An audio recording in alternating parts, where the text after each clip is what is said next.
Imagine standing in the bone-chilling silence of the From Morro Highlands, 1971. You are 240,000 miles away from every human soul, save for the rhythmic mechanical thumping of your crewmates breathing in your headset. Edgar Mitchell, the sixth man to walk on the lunar surface, suddenly freezes, staring into the infinite ink-black void above.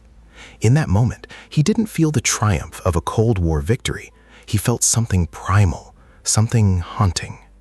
Years later, in classified memoirs and rare interviews, he would describe this state not as loneliness, but as a suffocating sense of being watched. Mitchell recalled, "My consciousness suddenly expanded. I realized the universe isn't just a collection of rocks. It is alive, and it is looking back at us." These weren't the ramblings of a conspiracy theorist. This was a U.S. Navy captain with a doctorate from MIT. What exactly did this man of science see that convinced him the moon wasn't just a dead satellite, but a silent, celestial observation post? As the hatch of the lunar module Antares hissed shut, the anomalies didn't end. They became physical. On the long, dark transit back to Earth, huddled in the cramped cabin, Mitchell and Alan Shepard began to experience something NASA would spend decades trying to dismiss as cosmic radiation. Strange, pulsing stabs of electric blue light appearing directly inside their retinas, even with their eyes clamped shut. Mitchell insisted this wasn't just physics, it was a byproduct of technologies or entities operating just beyond the veil of our understanding. "We all know we were being followed," he would later hint, suggesting that the official Apollo logs were merely a sanitized version of history, scrubbed clean for public consumption. Today, we're peeling back the layers of those gray zones in his reports, the parts they don't print in history books, to understand why after coming home, this man spent the next 45 years trying to prove that on the moon, we were never anything more than uninvited guests. The mystery of Edgar Mitchell doesn't start in the stars, but in a dusty town in New Mexico called Roswell. Growing up in the shadow of the world's most famous UFO crash site, Mitchell was surrounded by neighbors and family friends who whispered about things they had seen, things they were too terrified to tell the authorities. For a man who would eventually pilot a multi-billion-dollar spacecraft, these weren't just bedtime stories. They were seeds of doubt planted in a brilliant scientific mind. "I was a local boy," Mitchell once told a stunned interviewer, "and I knew the people who were there when the craft went down. They were told to keep their mouths shut, but they told me the truth." It's a chilling thought that NASA's sixth man on the moon was already a believer in the cover-up long before he ever left the launch pad. But it wasn't just old rumors that fueled his conviction. Mitchell claimed that while he was at NASA, high-ranking military officials and intelligence officers, men with the highest security clearances, approached him in confidence. They knew his background. They knew he could be trusted. Behind closed doors, they allegedly confirmed his darkest suspicions, that thousands of unidentified objects tracked since the 1940s were of extraterrestrial origin. "I have been to the Pentagon," Mitchell stated, "and I have been told by those in the know that these visitations are real." This raises a disturbing question that haunts the Apollo legacy to this day. If the government was hiding the truth about Earth, what were they hiding about what was waiting for us on the moon? Perhaps the most provocative claim Mitchell ever made was that these visitors weren't just observing us. They were intervening. He spoke of extraterrestrial craft appearing over nuclear testing sites, effectively disabling weapons that could have triggered a global apocalypse. To Mitchell, the moon wasn't just a destination for a flag-planting ceremony. It was a front-row seat to a silent, cosmic guardianship. While NASA officially maintains a respectful distance from these claims, stating they do not track UFOs, the contrast is jarring. On one side, you have an agency sticking to the script. On the other, you have a national hero risking his entire reputation to warn us that we are part of a much larger and much more crowded universe. Despite the heavy weight of his claims, Mitchell was never a man to hide behind shadows. He acknowledged with a sharp, scientific clarity that he had never personally seen an alien or a UFO during his time in space.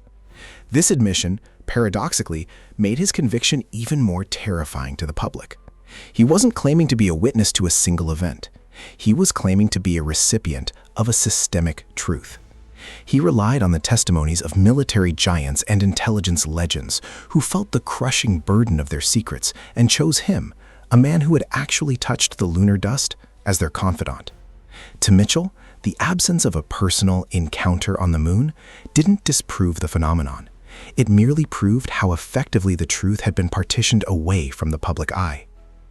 The official response from NASA has always been a masterclass in diplomatic distancing, consistently honoring Mitchell as a great American while firmly shutting the door on his extraterrestrial narratives. The agency repeatedly asserts that they do not track UFOs and are not involved in any cover-ups regarding alien life. Yet, this creates a haunting schism in the Apollo legacy. On one hand, we are told to trust these men with the most advanced technology of the 20th century, but on the other, we are told to ignore their intuition and their warnings the moment they return home. It leaves us with a chilling choice. Was the sixth man on the moon suffering from a psychological break?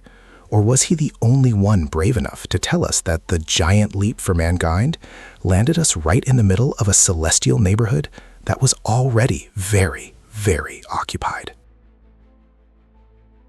The deeper you dig into Mitchell's private archives, the more you realize his suspicion wasn't just based on hushed whispers in Pentagon hallways. It was fueled by the bizarre, unexplained physics of the moon itself. During the Apollo 14 mission, while Mitchell was conducting his lunar surface experiments, he became obsessed with the moon's seismic signature.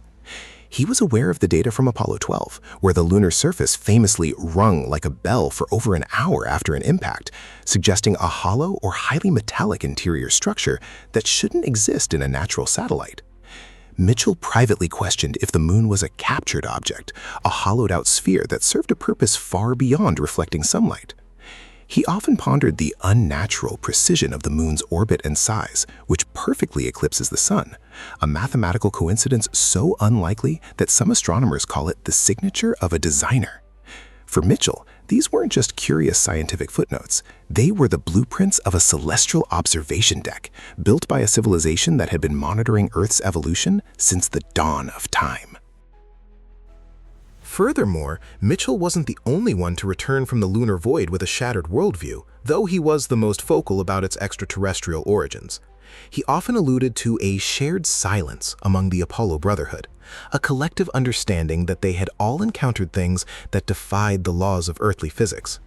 He pointed to the lunar freshes, the transient phenomena where craters would suddenly glow with an internal light, or the mysterious moving shadows reported in the transcripts of several missions. While his colleagues were often silenced by the threat of losing their flight status or pension, Mitchell saw himself as their unofficial spokesperson.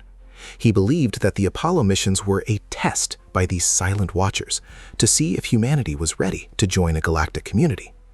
The fact that we haven't returned to the lunar surface in over half a century wasn't, in his mind, a matter of budget or politics. It was a direct order. He hinted that we were warned off the moon, told in no uncertain terms that while we were allowed to visit, we were not yet welcome to stay. One of the most startling claims in Mitchell's post-NASA life was his insistence that extraterrestrials were actively preventing a nuclear holocaust during the Cold War. He often spoke about military officers who oversaw missile silos in the 1960s, claiming they saw unidentified craft hovering above their bases as their nuclear weapons were inexplicably shut down. To Mitchell, these visitors weren't just passive observers, they were guardians of the planet, ensuring that a young, aggressive species didn't destroy its own home before it could reach the stars. He believed that the moon served as a perfect, quiet vantage point for this surveillance, a place where they could watch our progress without interfering until the very last second. While the public often mocked these theories, those who knew Mitchell personally saw a man who was deeply troubled by the weight of what he knew. He grew up in the epicenter of the UFO phenomenon in Roswell, and he felt a lifelong duty to the truth that went far beyond his loyalty to any government agency. He acknowledged that while he never had a face-to-face encounter in the lunar dust, the testimonies he gathered from the highest levels of power were more than enough to confirm the reality of a cover-up. It was a burden of proof that NASA refused to carry, leaving Mitchell to spend his final years as a lone voice in the wilderness, trying to bridge the gap between human science and a cosmic reality that was far older and more complex than we dared to imagine. In the end, the story of the sixth man on the moon leaves us with a haunting silence that no official report can fill. Edgar Mitchell passed away in 2016, exactly 45 years to the day after he first stepped onto the lunar surface, a final poetic synchronization that some say was his last message to us. Whether you believe his claims or dismiss them as the hallucinations of a man pushed to his psychological limits, one thing remains certain. When Mitchell looked up at the moon, he didn't see a trophy for humanity. He saw a door that was already open and a landlord that was still waiting for us to truly wake up.